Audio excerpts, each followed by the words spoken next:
العظيم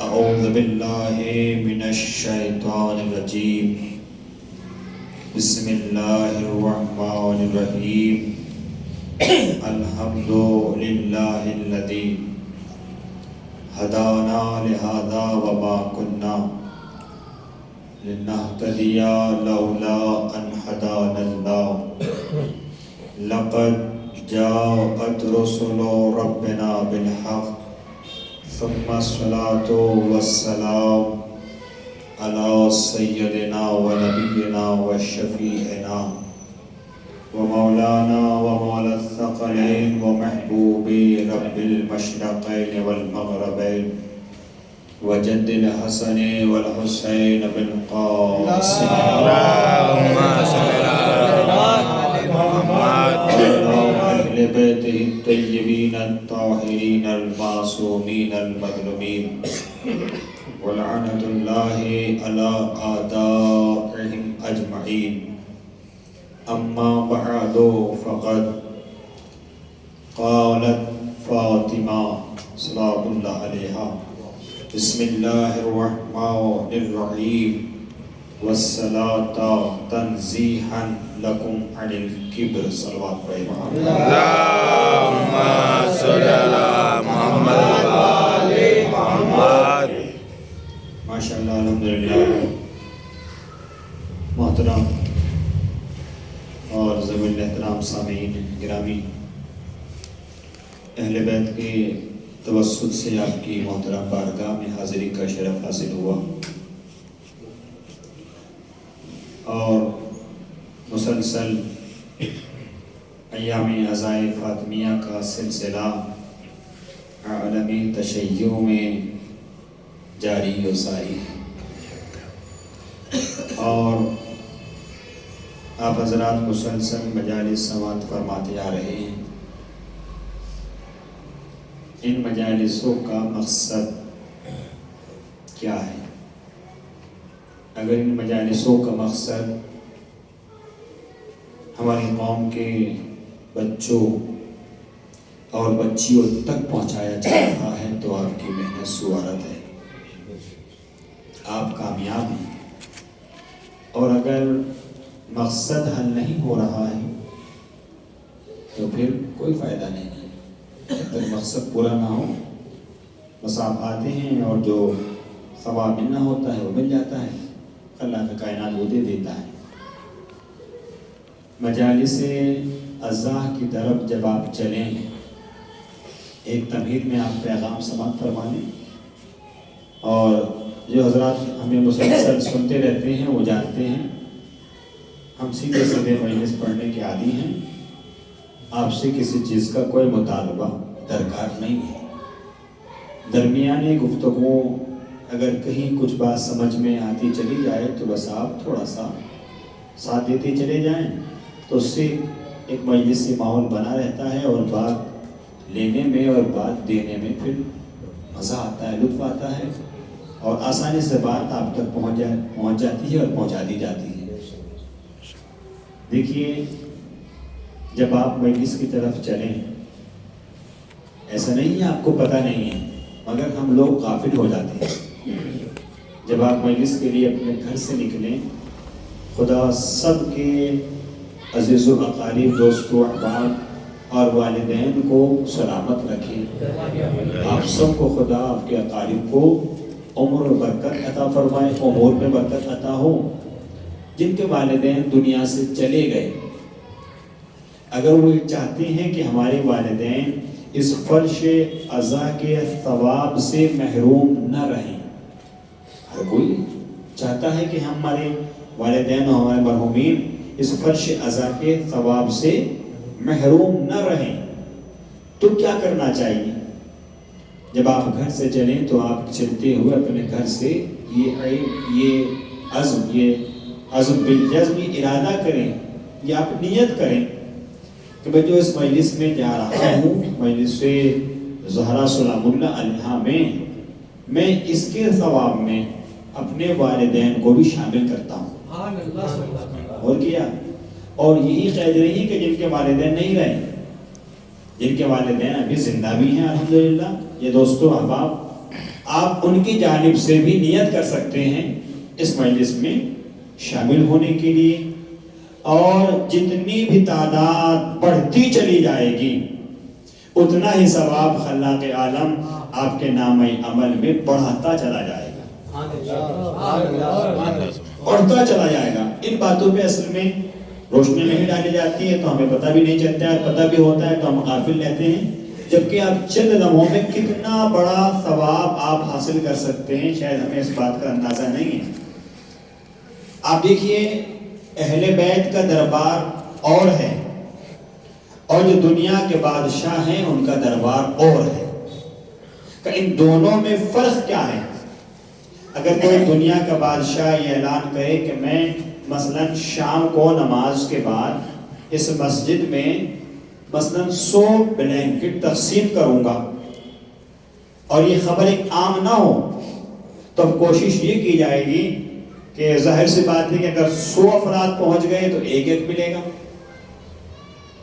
اور اب کوشش یہ کی جائے گی کہ سب کو نہ بتایا جائے، سب کو اطلاع نہ دی جائے۔ اگر 50 پہنچیں گے تو 2 ملیں گے، اور اگر 10 افراد رہ جائیں گے تو پھر کتنے ملیں گے؟ تو 10 مل جائیں گے۔ تو اب تو ہر کوئی یہی کوشش کرے گا نا کہ زیادہ لوگوں کو خبر نہ پہنچ پائے تاکہ ہمیں زیادہ مل جائے۔ یہ دنیا کے بادشاہوں کا اصول ہے، قاعدہ ہے کہ جتنی تعداد ان کے دربار میں بڑھتی چلی جاتی ہے اتنا خزانہ کم ہوتا چلا جاتا ہے۔ جتنی تعداد دنیا کے بادشاہوں کے دربار میں بڑھتی جائے گی اتنی ہی ان کے خزانے میں کمی ہوتی چلی جائے گی، مگر اہل بیت اور اللہ کے دربار کا عالم یہ ہے یہاں جتنی تعداد بڑھتی چلی جائے گی اتنا ہی بڑھتا چلا جائے گا۔ صلوات پڑھے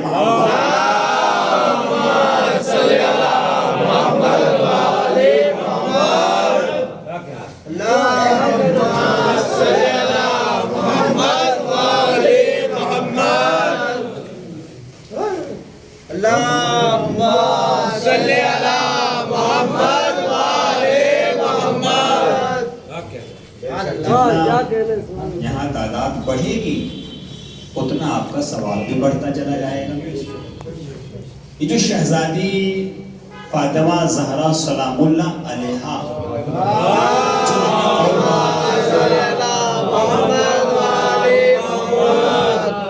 نوجوانوں سے، اپنے چھوٹے بچوں سے مخاطب ہوں، یہ سب علماء اور بزرگ سے مجھ سے بہتر جانتے ہیں، میں ان سے خطاب نہیں کرتا ہوں، تو ثواباً شریک ہو جاتے ہیں۔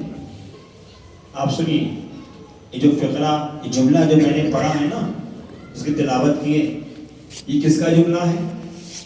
یہ شہزادی زہرا سلام اللہ علیہا کا فقرہ ہے، اور اس کا مطلب کیا ہے؟ یہ کس خطبے کا فقرہ ہے، کس خطبے کا جملہ ہے؟ یہ خطبہ ہے مشہور ترین خطبات میں سے، جو ایک خطبہ ہے اس خطبے کا نام ہے خطبہ فتح۔ خطبہ فتح، تاریخ تھوڑی سی میں آپ کو بتا دیتا ہوں۔ خطبہ فتح، اور یہ خطبہ تقریباً 4-5 صفحات پر مشتمل ہے، اور شیخ صدوق علیہ الرحمہ، علامہ مجلسی اور عز الدین حسینی زنجانی، عز الدین حسینی زنجانی اور احتجاجی طبرسی اور دیگر ہمارے علماء کرام، معتبر کتابوں کے مصنفین، انہوں نے باقاعدہ اس خطبے پر روشنی ڈالی ہے۔ خطبہ فتح جو 4-5 صفحات پر مشتمل ہے، اور اس خطبے کی بے پناہ علماء نے شرح، اس کی شرح بھی نہیں ہوئی ہے خطبے کی، ایک جملے کی تفسیر اور اس کی وضاحت پر گفتگو علماء نے فرمائی ہے۔ یہ خطبہ فتح شہزادی نے کہاں پر ارشاد فرمایا؟ جب خطبہ شہزادی نے دیا، کہاں پر دیا؟ یہ خطبہ شہزادی نے حجاز میں دیا، مکے میں دیا، یا ریاض میں دیا؟ کہاں پر دیا شہزادی نے یہ خطبہ؟ ہم مجالسوں میں اور خطبات میں تقریروں میں فقط ایک لفظ کی تکرار سنتے ہیں نوجوانوں. میں دانت کا یا کسی چیز کا مطالبہ آپ سے نہیں کروں گا, سنتے رہیں انشاءاللہ بڑا لطف آ رہا ہے. ایک لفظ کی آپ ہمیشہ تکرار سنتے ہو, باغ فدق, باغ فدق, باغ فدق. اور چونکہ یہ لفظ اتنا مشہور ہو گیا کہ جیسے سکہ رائج الوقت, تو ہم تقریروں میں یہ ایک ہی لفظ سن کر مزہ لے لیتے ہیں, خوش ہو لیتے ہیں, اور داد و تحسین سے خطبہ کو اور ذاکرین کو ہم نواز دیتے ہیں. اس کے لیے کوئی انکار نہیں ہے, منع نہیں ہے. مگر صرف باغ فدق ایک ہی لفظ سننے سے کام نہیں چلے گا. یہ جو خطبہ فدق ہے, یہ شہزادی نے کہاں پر ارشاد فرمایا؟ یہ شہزادی زہرانی نوجوانوں, یہ خطبہ آپ نے مدینہ منورہ اور مسجد نبوی میں ارشاد فرمایا.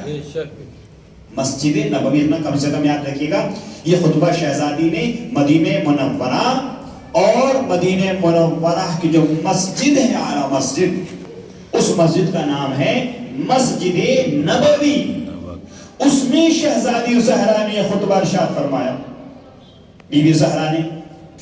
اور یہ جو خطبہ ہے, اس خطبے میں شہزادی زہرا نے سب سے پہلے خدا, وحدانیت, توحید شناسی کا علم دیا.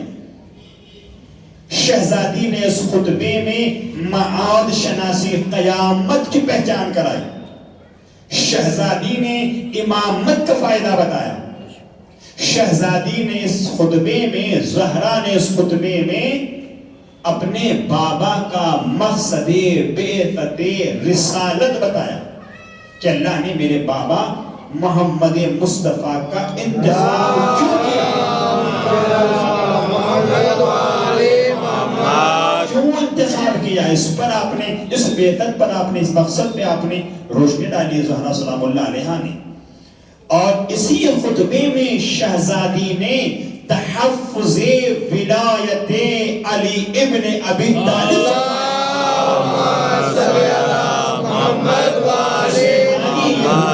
کہ ولایت کا مخالف نہیں ہونا چاہیے, جو تحفظ ولایت علی ابن ابی طالب کر رہی ہے وہ ذات زہرا سلام اللہ علیہا ہے. اور کیا آپ نے کتنا عالی کردار, اور وہ تحفظ ولایت شہزادی فرما رہی ہیں. یعنی یہ جو خطبہ ہے یہ معارف کا مجموعہ ہے. شہزادی نے اس خطبے کے فقرات میں, جملات میں شہزادی نے معانی و مطالب کے سمندر بہا دیے ہیں. خدا کی قسم اگر آپ غور کریں اس خطبے میں تو آپ توحید شناس بھی بن سکتے ہیں, آپ معاد شناس بھی بن سکتے ہیں, آپ رسالت شناس بھی بن سکتے ہیں, آپ ولایت شناس بھی بن سکتے ہیں, اور آپ بہت سی معارف شناس آپ ہو سکتے ہیں. اور اسی خطبے میں شہزادی نے عظمت قرآن مجید کو بیان کیا ہے. قرآن مجید کی عظمت کیا, یہ سارا میں آپ کو ٹاپک بتانا ہوں اس خطبے کے.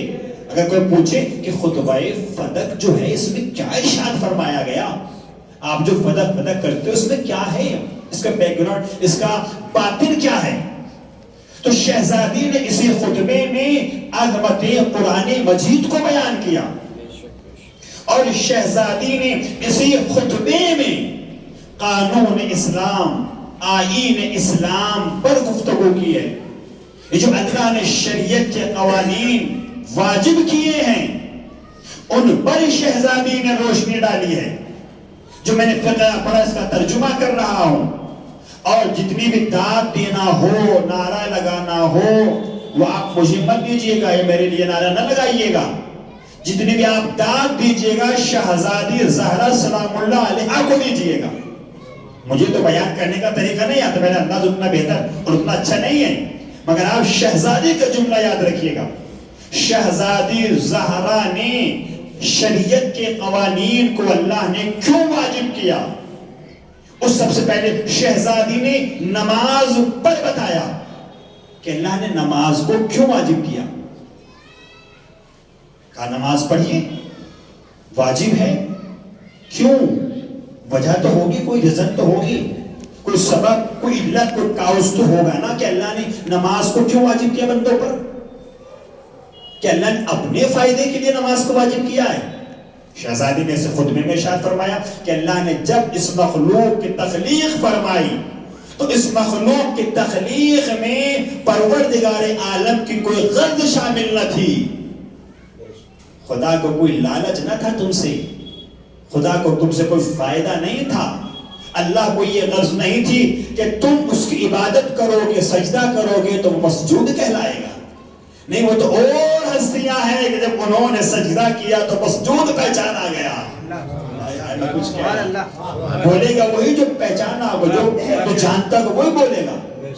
اور فرمایا آپ نے اب شہزادی زہرا نے جو 4-5 صفحات پر خطبہ فدق مشتمل ہے، میری قوم کے نوجوانوں، 4-5 صفحات کا خطبہ شہزادی نے اپنے آپ کو نقاب میں ملبوس کیا اور مسجد میں ایک پردہ لٹکا دیا گیا.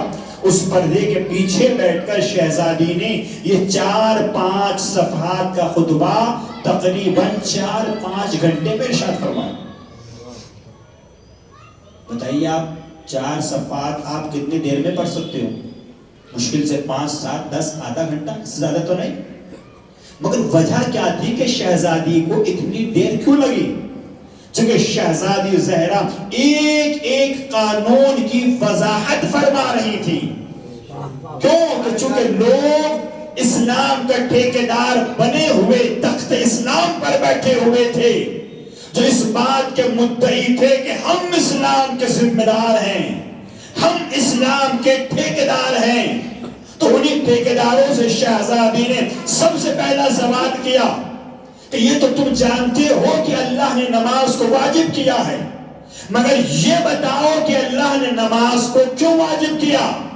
وَالصَّلَاةَ تَنزِيحًا لَكُمْ عَنِ الْكِبْرِ، وجہ کیا ہے کہ اللہ نے تم پر نماز کیوں واجب کی؟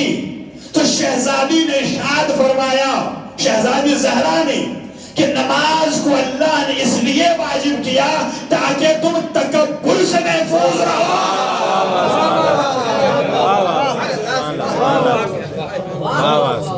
شہزادی نے سوال کیا اور پھر چند لمحوں کے لیے خاموش ہو گئی. کوئی جواب نہ دے پا رہا تھا کہ کیوں واجب کیا، کوئی نہیں بتا پا رہا تھا. تخت اسلام پر بیٹھے ہوئے بڑے بڑے لوگ خاموش بیٹھے ہوئے تھے. وہ کہہ رہے تھے ہمیں نہیں پتا کہ کیوں اللہ نے نماز کو واجب کیا.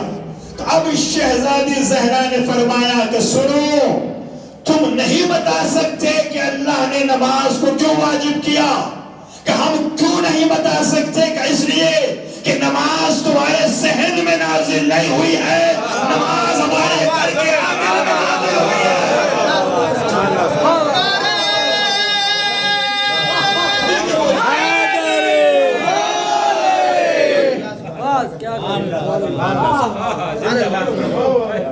اور فرمایا تم نہیں بتا سکتے چونکہ دین تمہارے ذہن میں نازل نہیں ہوا، دین تو ہمارے گھر میں نازل ہوا ہے، قرآن تو ہمارے گھر میں نازل ہوا ہے، ملائکہ تو ہمارے گھر میں آتے ہیں.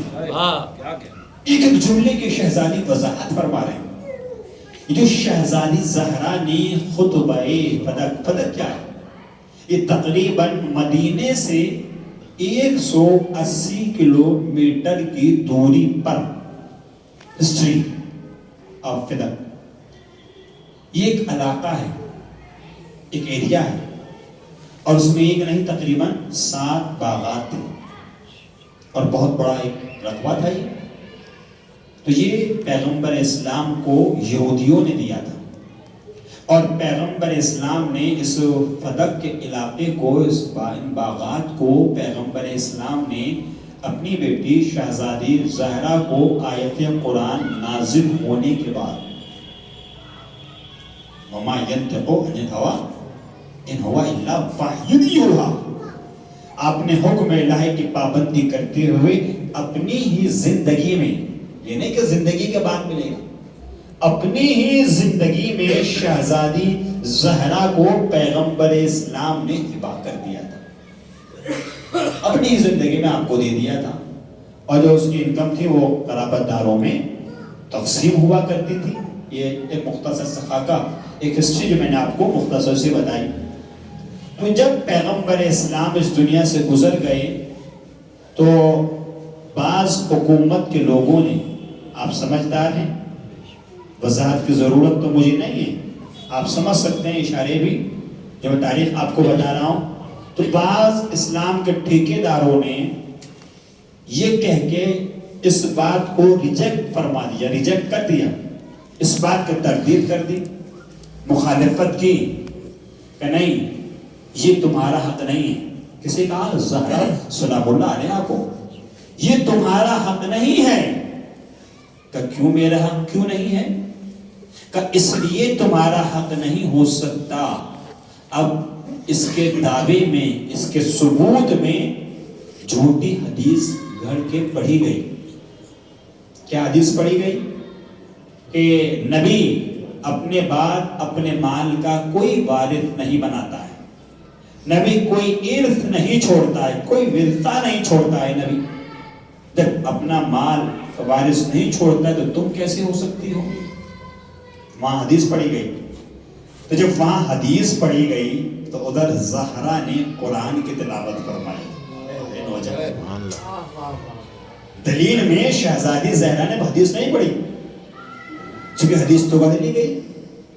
اب شہزادی نے اس کے دلیل میں قرآن کی آیات پڑھی اور اس میں سے زہرا نے ایک آیت یہ پڑھی کہ تم کہتے ہو کہ گروہ انبیاء اپنے بعد کوئی وارث نہیں بناتا ہے، کہ تم نے نبی کے بعد قرآن کو بھی بھلا دیا ہے. تم نے قرآن کی اس آیت کو نہیں پڑھا. وَوَرِثَ سُلَيْمَانُ دَاؤُدَ، اللہ نے یعنی سلیمان کو داؤد کا وارث بنایا. تھوڑا سا آپ بولتے رہیے گا تاکہ مجھے پہنچانے میں آسانی ہو جائے. ماشاءاللہ پڑھنے کے افراد بیٹھے ہوئے ہیں، نوجوان بیٹھے ہوئے ہیں. اور یاد رکھیے گا مجھے وہ زبانیں اچھی نہیں لگتی ہیں جو بال چوڑا ہو پھر تو خوب چلتی ہو بیٹھ کر.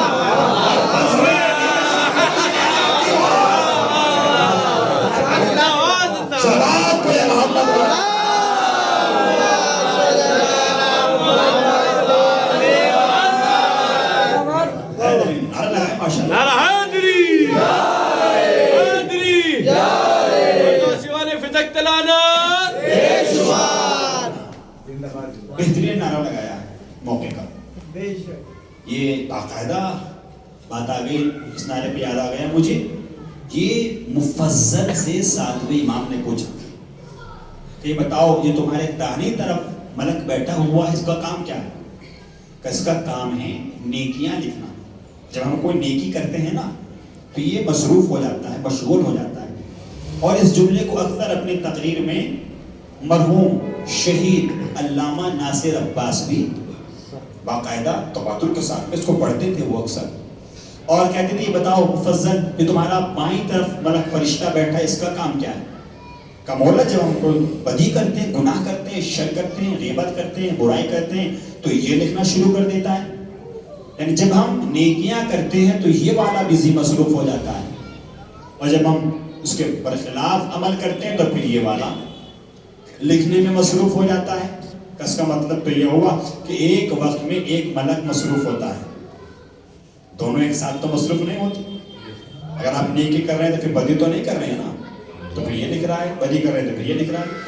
آپ نے فرمایا مفضل اگر میں تمہیں ایک ایسا فارمولہ بتاؤں کہ دونوں ملک ایک ہی وقت میں تمہاری نیکیاں لکھنے میں مصروف ہو جائیں، اس کا کام کیا فارمولہ ہے؟ تو آپ نے فرمایا، امام موسیٰ کاظم نے فرمایا کہ جب کوئی مومن یا مومنہ ہماری جدہ کے قاتل پر لعنت لے اور یہ نیکیاں لکھنے لگتا ہے، یہ گناہ مٹانے لگتا ہے.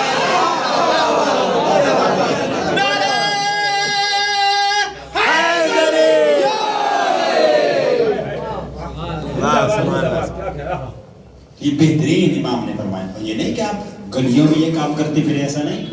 شہزادی زہرا کو نمونہ بنائی. آپ نے ہمیشہ نماز کے بعد تبرہ فرمایا. نماز کے بعد مصلی پہ بیٹھ کر، یہ نہیں کہ آپ کے لیے کوچے میں اور اپنا بس اس کو منع کیا ہے. فساد کو جھگڑے کو شہزادی نے منع کیا ہے، اسلام نے اس کے منع کیا ہے. مصلی پہ آئے، نماز پڑھیے، مصلی پہ بیٹھیے، تب آپ کے یہ دشمنان زہرا پہ لانا. اور یہ دربار میں عبادت ہے. ابھی آپ اتنا کہہ سکتے ہیں زہرا کے قاتلوں پہ لعنت. ورنہ صلوات پڑھے محمد والا.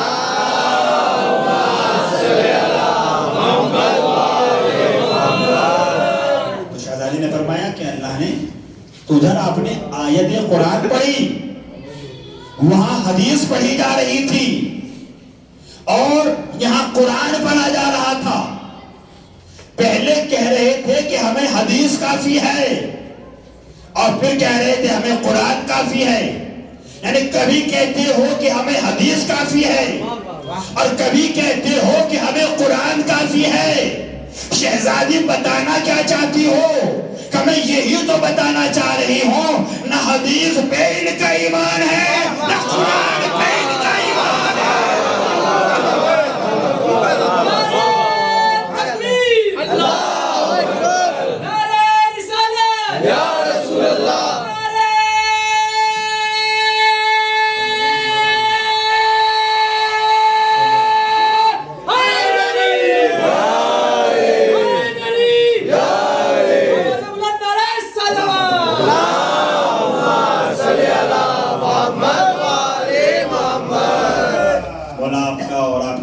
اس بچے کا بھی نصیب اچھا فرمائے، برکت ہے، سلامت رہیں، خوش رہیں، الحمدللہ.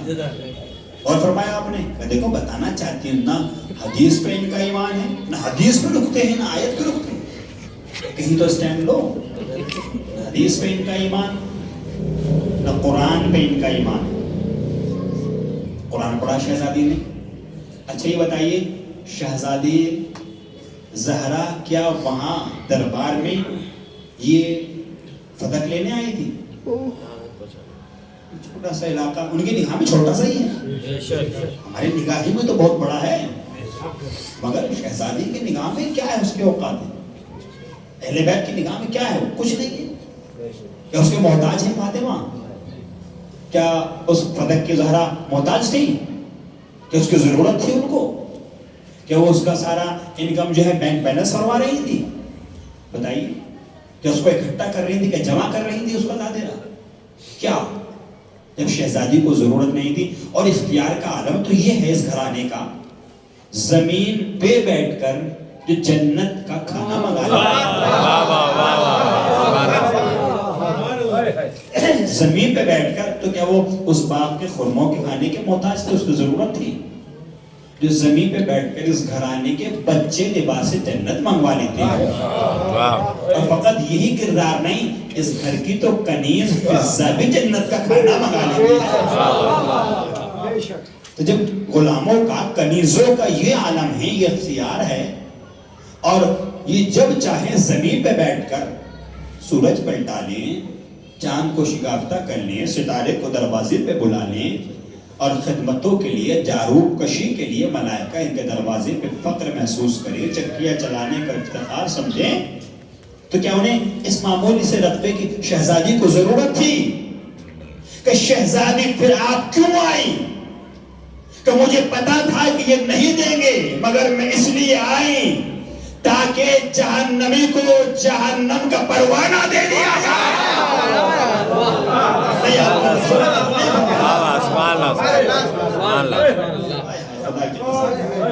تاکہ جہنمی کو جہنم کا پروانہ دے دیا جائے. اس نے شہزادی زہرا کو اس بات کی ضرورت نہیں تھی، مگر آپ آئیں اپنا حق ثابت کرنے کے لیے. اور دیکھیے کتنی اہم ضرورت تھی کہ شہزادی کو اپنا حق ثابت کرنا پڑا. کسی بھی عورت کو گھر سے بلا وجہ نکلنے کو اسلام جائز نہیں کہتا، مگر جہاں ضرورت ہو وہاں نکلنے پر پہرا بھی نہیں ہے. شہزادی کو ضرورت تھی تو آپ لباس میں ملبوس، نقاب میں ملبوس، اور آپ مسجد میں آئی. اصحاب کا مجمع تھا، وہاں بھی پردہ حائل کیا گیا. اور فرمایا اور شہزادی نے اس پردے کے پیچھے سے آپ نے یہ خطبہ فدق ارشاد فرمایا اس خطبے کو. اچھا میں آپ کو ایک جملہ ہے خطیب اکبر لکھنوی مرزا محمد اطہر صاحب مرحوم. بہت مرتبہ آپ نے سنا ہوگا, ابھی تو ماشاءاللہ یہ سب نوجوان جانتے ہیں, کچھ زیادہ عرصہ نہیں ہوا. خطیب اکبر بہت بڑا خطیب جس نے ہمارے ملک کا نام روشن کیا الحمدللہ. مرزا محمد اطہر صاحب خدا ان کے درجات میں بلندی فرمائے, ان کو مزید مغفرت ہو. خطیب اکبر, میں نے کہا شہزادی زہرا کو ضرورت کیا تھی اس باغ کا مطالبہ کرنے کے لیے دربار میں آنے کی. ایک اہل سنت کا بہت بڑا نام ابن ابی الحدید معتزلی کہ جس نے نہج البلاغہ کی 30 جلدوں میں شرح فرمائی, غیر نے اہل سنت کا بہت بڑا عالم ابن ابی الحدید معتزلی جس نے مولا علی کی شان میں ایک ایسی عالی شان نظم و تحریر کی عربک میں, اتنی پسند آئی ہوگی, کتنی پسند آئی ہوگی وہ اپنے حضرات کو بھی, کہ اس نظم کے چند اشعار جب آپ جائیے گا مولا علی کے زری کی زیارت کرنے نجف اشرف, تو ان کی نظم کے چند اشعار اس زری پر اور اس روزے میں لکھے ہوئے ہیں. اہل سنت اور نظم اس کی, اہل سنت کی, اور زری کس کی, مولا علی کی. تو کوئی تو بات ہوگی. یہ ایسے لکھ دیا کہ ہماری قوم میں کوئی شاعر نہیں رہا اتنا بڑا, کتنے بڑے بڑے نام ہیں شاعر کے, مگر انہوں نے پوری نظم بیان کی. اس میں ایک انہوں نے اپنا عقیدہ, میرے یاد آ رہا ہے اردو ترجمہ, انہوں نے ایک شعر کا ترجمہ آپ سن لیجیے. وہ کیا کہتے ہیں کہ میں ہر شیعہ کو جب دیکھتا ہوں تو احترام میں اس کے سامنے جھک جاتا ہوں. سمجھ گئے تو بہت داد دیجیے ثواباً, کہ جب بھی میں کسی شیعہ کو دیکھتا ہوں تو میں جھک جاتا ہوں اس کے احترام میں کہیں نہیں جھکتا ہوں, مگر شیعہ کے احترام میں ضرور جھکتا ہوں. کیا کہا, لفظ شیعہ کا احترام کرتا ہوں, اس کے احترام میں جھک جاتا ہوں. میں نے کہا کیوں جھک جاتے ہو؟ کہ اس لیے چونکہ میں جانتا ہوں کہ ہر شیعہ کے دل میں میرا علی رہتا ہے.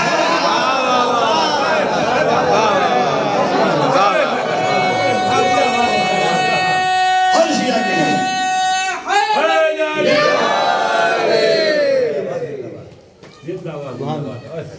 اس کی یہ نظم چند اشعار مولا علی کے روزے میں لکھے ہوئے. آپ پوچھیں گا ماشاءاللہ مولانا ہے نجف میں, غور فرمایا آپ نے. تو میں نے کہا شہزادی کو ضرورت کیا تھی آنے کی وہاں پر, کیوں آئی شہزادی زہرا سلام اللہ علیہ؟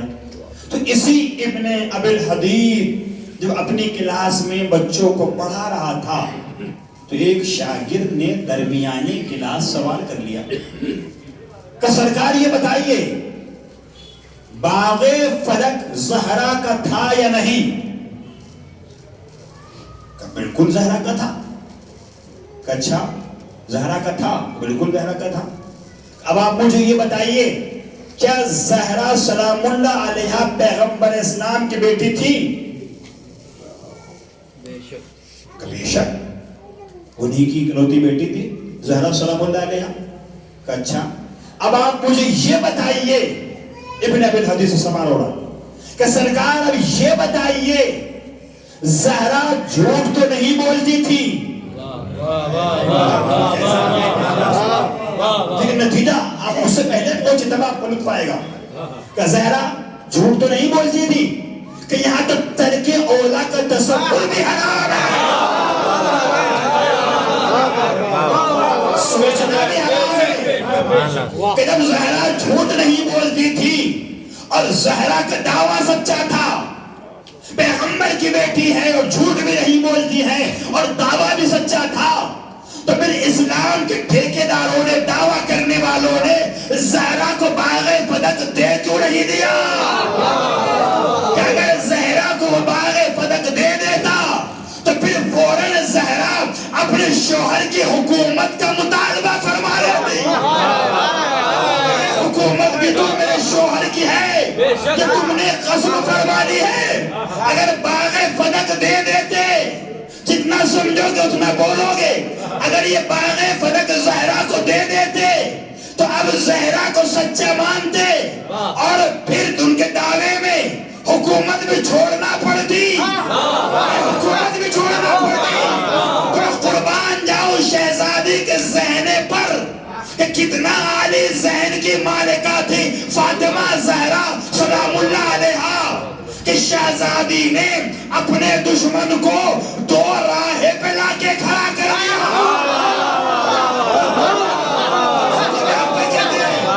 زہرا نے اپنے دشمن کو دو راہے پہ لا کے کھڑا کر دیا کہ اگر زہرا کو سچا مان تو حکومت چھوڑ, جھوٹا مان تو جنت چھوڑ.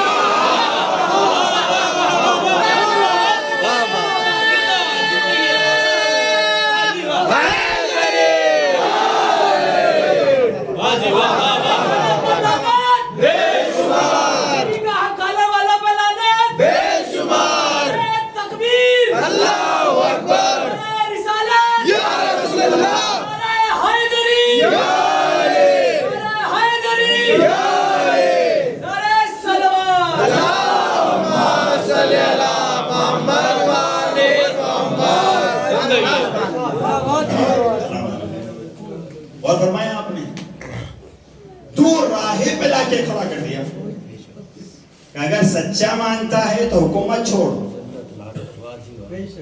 اور جھوٹا مانتا ہے تو جنت چھوڑ. نہ دنیا کا رہنے دیا نہ دین کا. اور فرمایا آپ نے زہرا کو باغی فدق کی ضرورت نہیں تھی. نہ جانے کتنوں کو اتنا عطا کر دیا کہ نسلوں کے کام آ گئے.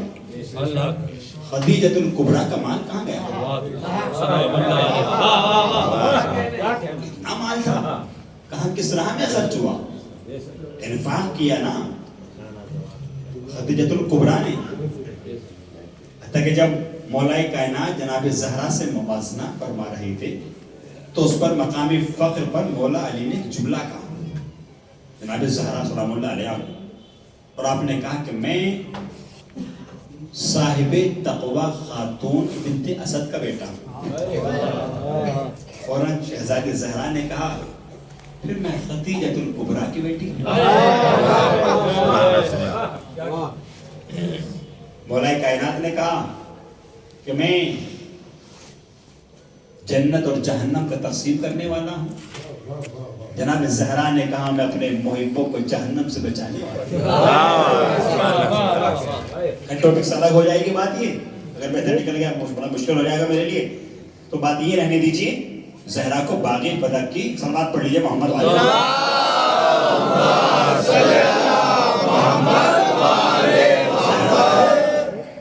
باغی فدق کی ضرورت نہیں تھی.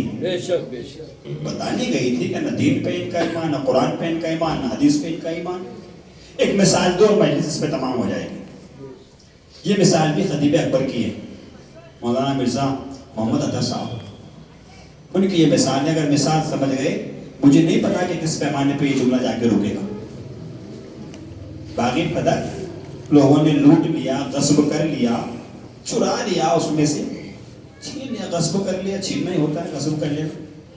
زہرا کو ضرورت نہیں تھی. ایک مثال دیتا ہوں. ہر محلے یا ہر شہر میں کوئی نہ کوئی ایسا ہوتا ہے. میں کسی ایک کے لیے نہیں کہہ رہا ہوں, اور ماشاءاللہ اب تو سب یہ نوجوان ہو گئے, میں سب کو جانتے ہیں, میں نے جو پرانے سب کو جانتا ہوں.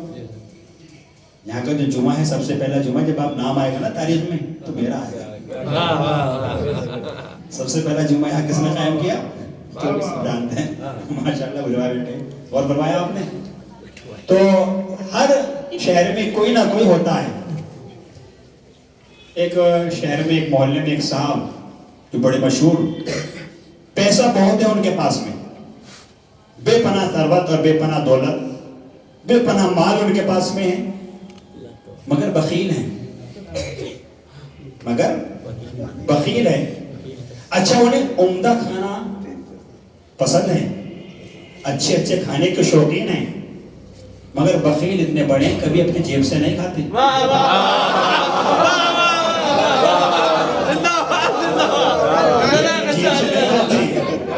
تو ولیمہ تلاش کرتے ہیں، شادیاں تلاش کرتے ہیں، اور جب وہ شادیوں میں جاتے ہیں تو اب یہ بھی نہیں دیکھتے کہ جائز کون سا ہے، ناجائز کون سا ہے، حرام کون سا ہے، کون سی مچھلی کھانا ہے، کون سی مچھلی نہیں کھانا ہے. ٹھیک ہے، میں نے اشارے میں پیغام دے دیے ہیں، کون سی مچھلی کھانا ہے، کون سا چکن کھانا ہے، زیور والی کھانا ہے یا غیر کون سی کھانا ہے، اس کو کھائیں نہ کھائیں کچھ نہیں دیکھتے ہیں، مگر اچھا کھانا ہے. میں کسی ایک پہ نہیں کہہ رہا ہوں نہ، میں سب کو جنت کسی شیعہ پہ ایسا الزام نہیں لگاتا.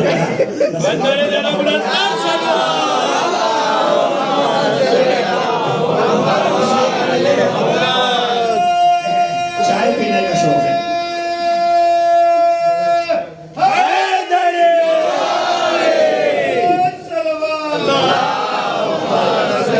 چائے پینے کا شوق ہے، مگر کبھی گھر میں بنوا کے نہیں پیتے، محلے کے بیٹھکوں میں جاتے ہیں اور وہاں بیٹھ کے چائے پیتے ہیں. اسی طرح اور بھی بہت سے مثالیں. اب اتفاق سے ہوا کہ اچھا ایسے آدمی کے پیچھے بہت سا گروپ بھی لگ جاتا ہے کہ آج کسی نہ کسی طریقے سے آج تو ہائیجیک کر لو. اگر کسی موقع پہ وہ ہائیجیک ہو بھی جائیں، 50-100 روپے خرچ ہو جائے تو لوگ خوش ہوتے ہیں. دیکھا بھیا کیسا کا نکلوا کے خالی ہاتھ، 1 روپیہ نہ خرچ کرتا ہوں، آج تو میں نے 500 خرچ کرا دیے. اتفاق سے مثال دے رہا ہوں، اتفاق سے اس شخص کے یہاں چوری ہو گئی. جب چوری ہوئی تو ظاہر سی بات ہے اب کوئی فوراً سے کہے گا نا میاں بھائی بہت برا ہوا ہے، ایسا نہیں ہونا چاہیے، ظاہر تو آپ ایسے ہی کہیں گے. مگر جو اندر اندر خبریں چل رہی تھی تو بڑے خوش ہو کے بتا رہے تھے میں کبھی کسی کو نہیں دیا جس میں مقدر کا تھا پہنچ گیا. یہ کام اس نے بہت اچھا کیا جو ہم برسوں سے نہ نکل پا پائے، چند لمحوں میں صاف کر کے چلا گیا. تو اندر اندر لوگ خوش ہو کے بتاتے میاں صحیح ہوا، ایسے کہ یہاں چوری ہو گئی. اور اسی محلے میں ایک صاحب بیچارے ایسے بھی رہتے ہیں کہ اگر ان کے پاس کوئی سوال کرنے چلا جائے وہ باز امیر ہے، اگر ان کے جیب میں بھی نہیں ہوتا نا تو وہ دوسرے سے قرض لے کر اس کی حاجت کو پورا کر دیتے ہیں. ماشاءاللہ. کسی بچے کو گلی میں ٹہلتا ہوا دیکھا کہ بیٹا اسکول نہیں گئے، کہ فیس نہیں جمع ہوئی ہے، کہ یہ لو فیس، کل سے اسکول جانا. کہ لباس نہیں ہے، کہ یہ لو پیسہ لباس خریدو. کہ روز سے بھوکا ہوں، کہ یہ لوگ کھانا کھاؤ. یعنی وہ سب کی حاجات پوری کرتے رہتے ہیں. اللہ مانگے بھی وہ سب کو، سب پہ دھیان رکھتے ہیں، سب کا خیال رکھتے ہیں یہ شخص. اور اتفاق سے ان بیچاروں کے یہاں بھی چوری ہو گئی. باقی فدق کا معاملہ چلا تو اتفاق سے بیچارے ان صاحب کے یہاں بھی چوری ہو گئی. تو جب جیسے ہی صبح ہوئی اور خبر پہنچی تو اب ساری بستی والوں کو غصہ آ رہا تھا، تیش آ رہا تھا. کیوں؟ کہ ذرا مل جائے چور، ہم ہاتھ توڑ دیں گے، ہم پیر توڑ دیں گے، ہم ہاتھ پھوڑ دیں گے، ہم ہاتھ کاٹ دیں گے، ذرا ایک بار مل تو جائے. میں نے کہا تمہارے غصے کی وجہ کیا ہے؟ کہ قبلہ دیکھتے ہو کوئی بات ہے بلا؟ ایسے کہ یہاں چوری کی، ایسے کا لوٹا، ایسے کا چھینا کہ جو سب کو عطا کرنا تھا. کوئی بھی ان کے پاس آ جائے، اپنا آ جائے اس کو بھی دیتے تھے، غیر آ جائے اس کو بھی دیتے تھے. تو میں یہی تو کہنا چاہتا ہوں، باغے فدق لوٹنے کی ضرورت ہے. زہرا سے مانگ لیا ہوگا، زہرا دے دیتی.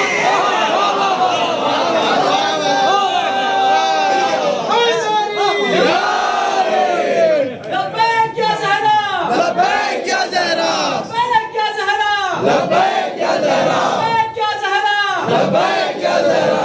حیدری، حیدری، نبلت علی نعرہ الصلوات. صلی اللہ محمد والے محمد. کاسی والے بدک پہ لانا، بے شمار، حق کھانے والوں پہ لانا، بے شمار، محسن کے قاتلوں پہ لانا، بے شمار، جس کو برا لگے اس پہ لانا. بے شمار. صلوات. اللہم صلی اللہ محمد والے محمد. پورا ہو گیا، پورے 50 منٹ ہو گئے. اگر پتہ نہیں چلتا جب یہ سفر شروع ہوتا ہے. زہرا سلام اللہ علیہ. مجلس تو ہو چکی ہے الحمدللہ، بڑے خوبصورت طریقے سے آپ سماعت فرما چکے. ایک پیغام لے لیجیے اور بات تمام. میں تقریباً علامہ اقبال کی نظم کے اشعار بھی سوچ کے آیا تھا، مگر انشاءاللہ پھر کبھی کسی موقع پر ایک پیغام آپ سن لیں. آپ نے دیکھا ہوگا چونکہ زہرا کی مجلس ہے اگر ان مجالسوں میں پیغام نہیں ملے گا تو کہاں ملے گا؟ کہیں اور نہیں ملے گا. اگر یہاں بھی ہماری اصلاح نفس نہیں ہوگی تو پھر کہاں ہوگی؟ شہزادی نے جو خطبہ دیا ہے اس میں معاد شناسی، توحید شناسی، ولایت شناس، امامت شناس، رسالت شناس، نبوت شناس، قرآن شناس، ان معارف کا مجموعہ ہے پورا ہے زہرا کا خطبہ فتح. آپ دیکھیے جب کہیں موت ہو جاتی ہے کسی خاتون کی، مجلس تو پڑھ چکا میں یہاں پر، بس 5 منٹ ابھی آپ میرے سن لیجیے. خدا ہے کہ جب کہیں خاتون کی موت ہوتی ہے، آپ نے دیکھا ہوگا سرفراز بھائی، جب آپ قبرستان میں پہنچتے ہیں نا، قبرستان میں تو بہت سے افراد ایک چادر لے کر قبر کو ڈھک لیتے ہیں پورا، اور کیا کہتے ہیں چلا چلا کر، یہاں سے دور ہو جاؤ کوئی نامحرم نہ آئے. اچھی بات ہے. اور بیچارے جو سنتے ہیں وہ خاموشی سے، جس خاموشی سے آج تم اس مرحومہ کی قبر کے پاس سے دور ہو گئے، کاش اتنی ہی شرافت سے تم شادیوں میں دور ہو جاتے، ولیمے میں دور ہو جاتے. تو کتنی اچھی بات تھی. ایک مثال اور دو، اس کے بعد مسائل چند جملے. جب آپ انشاءاللہ اللہ سب کو باپ بنائے، جب آپ باپ بنے تو اپنی بچیوں کو، جو کہ زہرا کی مخصوص مجالس سے یہ خوبصورت پروگرام سجایا گیا ہے اسی چیز کے لیے تاکہ اصلاح نفس بھی ہو جائے. 2 چیزوں پر ضرور ان کو غور تعلیم دیا گیا. نمبر 1، انہیں زہرا کا حجاب بتایا گیا. بے شک حجاب کا عالم کیا تھا؟ دروازے پہ نبی آئے کہ بیٹی اجازت ہے؟ کہ بابا پہلے پردہ کر لوں. کہ بیٹی صحابی تو نابینا ہے. آپ نے کیا جواب دیا؟ اگر صحابی نابینا ہے تو بابا آپ کی بیٹی تو بینا ہے. بیٹی تو نابینا نہیں ہے. کہاں بیٹی؟ کیا زہرا حجاب نہیں فرماتی تھی؟ مگر ہمیں تعلیم دی. کہ زہرا گھر میں بھی حجاب رہتی تھی مگر انہوں نے ہمیں تعلیم فرمائی. ایک جملہ پڑھ کے بعد تمام، 2-3 منٹ کے اندر اندر انشاءاللہ فضائل باتوں سے باہر. اور بعض مرتبہ ایسا بھی ہو جاتا ہے کہ بیچاری بچیاں تو مذہبی ہوتی ہیں، دیندار ہوتی ہیں، سیرت فاطمہ پہ عمل کرنے والی ہوتی ہیں، اور بعض مرتبہ ان کو ہسبینڈ ایسا مل جاتا ہے کہ اگر تم اس پروگرام میں برقع پہن کر چلی گئی، حجاب کر لیا، میری تو انسلٹ ہو جائے گی، میری تو توہین ہو جائے گی، تو میں تو تمہیں ایسے نہیں لے کے جا سکتا ہوں. اب بیچاری ایک مذہبی لڑکی کو ایسا ہی خاوند مل گیا، اس نے کہا کہ اب حجاب اتارو. اس نے اس بات کی شکایت اپنے باپ اور بھائی سے کی. بھائی نے کہا کہ بہن گھبراؤ نہیں، ابھی فیصلہ ہو جائے گا. چلے گئے. بہنوئی صاحب نے دیکھا کہ ہمارے سالے صاحب آئے. اب وہ چلتے ہیں دوڑ کر ان کی آؤ بھگت میں مہمان نوازی کے لیے، گوشت لینے کے لیے. تو سالے صاحب نے کہا کہ نہیں بہنوئی صاحب آپ بیٹھیے، میں گوشت لے کر آؤں گا. کہ ٹھیک ہے آپ گوشت لے کر آ جاؤ، پھر میں کچھ اور دوسرا کام کر لیتا ہوں. ابھی سالے صاحب چلے، گوشت خریدا. اب انہوں نے گوشت کو جب قصاب پنی میں کر کے دینے لگا، ڈھک کے گوشت دینے لگا، تو انہوں نے کہا کہ نہیں پنی میں نہیں دینا، میرے ہاتھوں پہ دو. آج کے نوجوان تمہارا اگر سمجھ میں آ جائے تو دعا ضرور دیجیے گا، بولے گا ضرور. میں کسی ایک کے لیے نہیں کہہ رہا ہوں، کہ پوری قوم سے میرا خطاب ہے. کہ نہیں گوشت تو مجھے ہاتھوں پہ لے کے جانا ہے، وہ ذبح کا گوشت ہے. ہاتھوں پہ لے کر چل دیے. جب گوشت پر حجاب نہیں تھا، جب یہ کھلا ہوا گوشت لا رہے تھے، اوپر سے کوے نے دیکھا، چیل نے دیکھا، حملہ کر دیا. نیچے سے کتے نے دیکھ لیا، نیچے سے کتے نے کھلا ہوا گوشت دیکھا تو کتے نے حملہ کر دیا. جملہ کہو اگر آپ سمجھ گئے ہوں. اچھا وہ گائے کے پاس سے بھی گزرا، گائے نے حملہ نہیں کیا. بھینس کے پاس سے بھی گزرا، اس بھینس کے پاس سے بھی گزرا جو اس کے برابر میں بندھی ہوئی تھی اور اسی کا گوشت لا رہا تھا، مگر اس نے حملہ نہیں کیا. آئے میں کچھ کہہ رہا ہوں نوجوان. حملہ کس نے کیا؟ کوے نے کیا تو کوا بھی حرام گوشت. چیل نے حملہ کیا تو چیل بھی حرام گوشت. اور کتے نے حملہ کیا تو کتا بھی حرام گوشت. یعنی جس نے حملہ کیا وہ تینوں کے تینوں حرام گوشت. اگر کوئی کسی خاتون کی بے پردگی کی طرف مائل ہو جائے تو آپ یہ نہ دیکھو کہ وہ بے حجاب کیوں ہے. اگر اس کو دیکھ کر بے پردگی کی طرف ہم میں سے کوئی مائل ہوتا ہے تو وہ حرام گوشت ہوتا ہے, حلال گوشت نہیں ہوتا. صلوات پڑھیں محمد.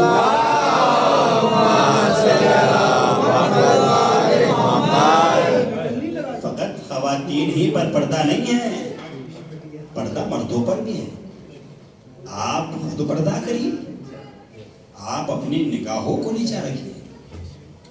تو یہ ہے پیغام فاطمہ زہرا سلام اللہ علیہ. زہرا نے جو خطبہ ارشاد فرمایا کہ اللہ نے نماز کو اس لیے واجب کیا تاکہ تم تکبر سے محفوظ رہو, مگر اللہ نے یہ دنیا عظمت زہرا کو نہ سمجھ پائی. فاطمہ زہرا سلام اللہ علیہ آپ رونے کے لیے آمادہ اور بڑی خوبصورت طریقے سے آپ نے سماعت کیا. یہ فرش زہرا بچھا ہوا ہے, یہ رویا کریں, یہ سوچ کے رویا کریں نہ جانے کس کے پہلو میرا کائنات کا آخری امام پر آپ تو گریہ فرما چکے آزاد مجلس ہو چکی. چند جملے اور سماعت فرما لیجیے اور مسائل کو تمام کیے دیتا ہوں. مولانا آوازوں پر رحمت برکت نازل فرمائے. کسی نے ہمارے کائنات کے چوتھے امام زین العابدین کا سوال, اے عابد امام, اے سید سجاد, دنیا میں سب سے زیادہ رونے والے کون گزرے؟ تو چوتھے امام نے فرمایا دنیا میں سب سے رونے والے 5 افراد گزرے. مولا وہ 5 افراد کون ہیں؟ آپ نے فرمایا ایک جناب آدم ہے جو تقریباً 40 یا 70 سال تک روتے رہے, اور 40 سال رونے والے یا 20 سال تک رونے والے جناب یعقوب گزرے جو مسلسل روتے رہے. یعقوب کیوں روئے؟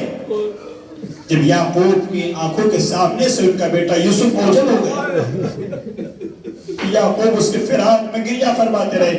وَبْيَزَّتْ عَيْنَاهُ, یعقوب اتنا روئے کہ آنکھوں کی سفیدی چلی گئی, آنکھوں کا نور چلا گیا, سفیدی نظر آ گئی. عزادارو, جب یعقوب کا گریہ نہیں رک رہا تھا تو ایک مرتبہ جبرائیل آئے اور آ کر کہا یعقوب کیوں رو رہے ہو؟ کہ میرا بیٹا یوسف اوجھل ہو گیا ہے. کہ ذرا کربلا میں آؤ حسین کا اکبر.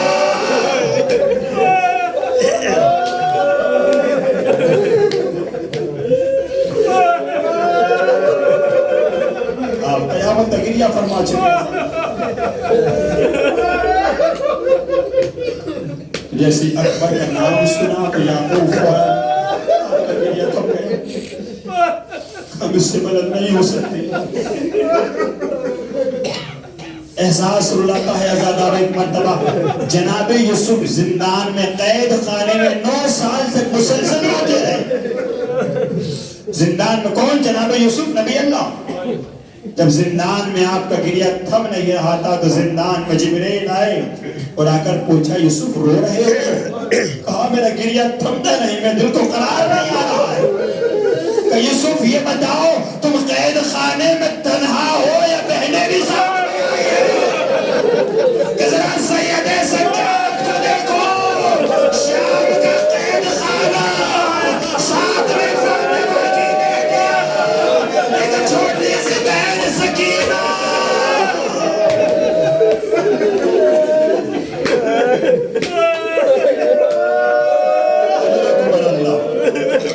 اور سید سجاد 40 سال تک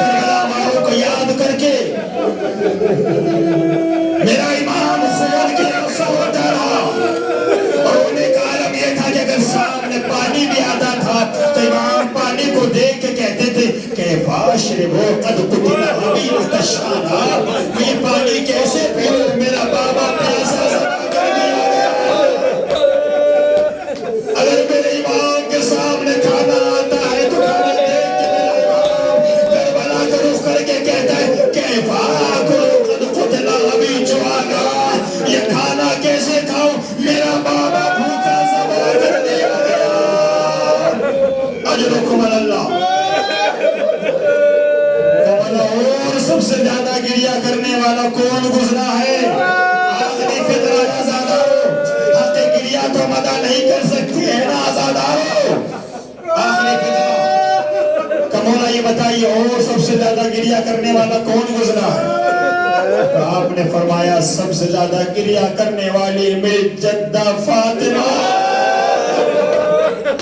اجرکم اللہ آزادارو چاہنے والے نے سوال کیا بولا کوئی نبی 70 سال تک روتا رہا کوئی نبی 40 سال تک روتا رہا کوئی 20 سال تک روتا رہا اور زہرا 3 مہینے روئی اور سب سے زیادہ گریہ کیسے فرمایا کہ امام نے چیخ مار کر کہا ارے چاہنے والے کیا کہہ دیا مدت گریہ نہ دے شدت گریہ دے کہ زہرا نے کتنی شدت سے گریہ کیا بال سفید ہو گئے ہاتھ میں عصا آ گیا کمریں جھک گئی اجرکم اللہ آزادارو در فاطمہ پر جب آگ اور لکڑیاں جمع کر دی گئی اور دروازے میں آگ لگا دی گئی ایک ظالم آگے ماں جلتے ہوئے دروازے کو گرایا زہرا دروازے کے پیچھے اجرکم اللہ آزادارو سنت اللہ علامہ مجلسی کہتے ہیں کہ امام جعفر صادق نے فرمایا اس جلتے ہوئے دروازے میں ایک لمبی نوک ڈال کی جیسے ہی وہ دروازہ گیا وکیل بطن فاطمہ فاطمہ نے آواز فضا زہرا کو سنبھالو میرا موسر شہید ہو گیا واہ حسین واہ فاطمہ